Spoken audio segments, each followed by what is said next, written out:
របស់មួយដែលតើអ្នកគ្នាគួរវិនិយោគបំផុតពេលចាប់ផ្ដើមថតវីដេអូដំបូងបើសិនបើតើអ្នកគ្នាអត់សូវមានថវិកានៅក្នុងការចំណាយទេមនុស្សមួយចំនួននៅពេលដែលគាត់ចាប់ផ្ដើមមានចិត្តចង់ថតវីដេអូចង់ចេញមុខចង់ធ្វើ content អីចឹងទៅអារម្មណ៍របស់គាត់ពុះជ្រោខ្លាំងមែនទែនជាពិសេសតើតើទៅនឹងការវិនិយោគហ្នឹងអូថាចង់ទិញនេះទិញនោះច្រើនមែនទែនហើយជាពិសេសរបស់ដែលថ្លៃតែម្ដងគឺកាមេរ៉ាអញ្ចឹងបើសិនតើអ្នកគ្នាអត់ទាន់មានលុយទេឬក៏អត់ទាន់មានថវិកាគ្រប់ទេខ្ញុំគិតថារបស់ដែលសំខាន់ដែលគួរវិនិយោគបំផុតហ្នឹងគឺម៉ៃទៅវិញទេមានន័យថាវីដេអូជាច្រើនថតបានល្អប៉ុន្តែចុងក្រោយអ្វីដែលសំខាន់ខ្លាំងហើយធ្វើឲ្យមនុស្សអាចចាប់យកអត្ថន័យដែលយើងនិយាយបានខ្លាំងហ្នឹងគឺសំឡេងដែលយើងនិយាយច្បាស់អីចឹងទៅអញ្ចឹងខ្ញុំសំដៅទៅលើវីដេអូប្រភេទដែលមនុស្សភាគច្រើនធ្វើនៅលើបណ្ដាញសង្គមអាចជាវីដេអូ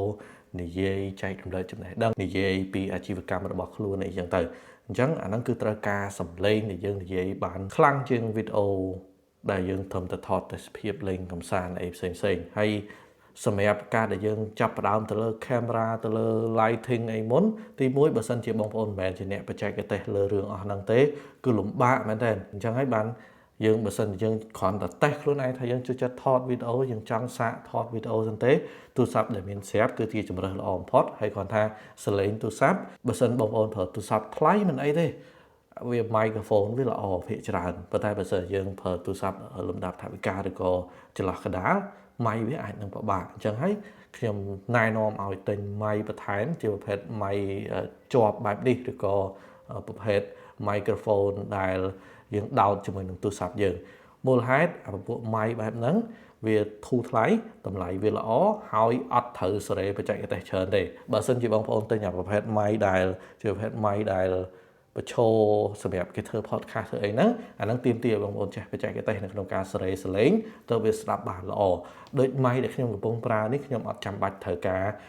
កែកុនសលេងអីបន្ថែមទេគឺសលេងវាផលិតចេញមកគឺបានក្នុងកម្រិតមួយដែលយើងទទួលយកបានតែម្ដងអញ្ចឹងរឿងសំខាន់នៅក្នុងការចាប់ផ្ដើមធ្វើវីដេអូដំបូងមិនមែនវិនិយោគលុយកាក់ទៅទិញឧបករណ៍ទេប៉ុន្តែវិនិយោគទៅលើការ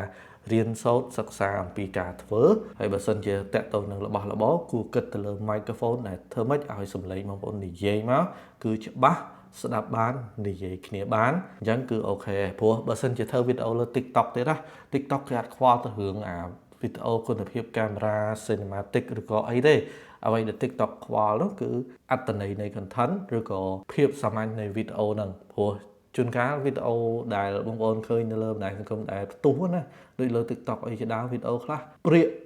ពិបាកមើលមែនតើបើសិនយើងនិយាយពីគុណភាពកាមេរ៉ាឬក៏គុណភាពនៃសាច់វីដេអូហ្នឹងអីចឹងទៅអញ្ចឹងអ្វីដែលសំខាន់គឺ sound ទៅវិញទេអញ្ចឹងអានេះគ្រាន់តែជាអីដែលជាបទពិសោធន៍ដែលខ្ញុំឆ្លងកាត់ចែកម្លែកទេអញ្ចឹងតើអ្នកគ្នាយល់យ៉ាងណាដែរថាការដែលគិតថាជឿវិនិយោគទៅលើម៉ៃសម្រាប់អ្នកស្ទើរថវិកាគឺជារឿងល្អសម្រាប់ចង់ធ្វើវីដេអូកម្រិតដំបូងអាចបង្ហាញពីការយល់ឃើញរបស់បងប្អូនតិចបាទ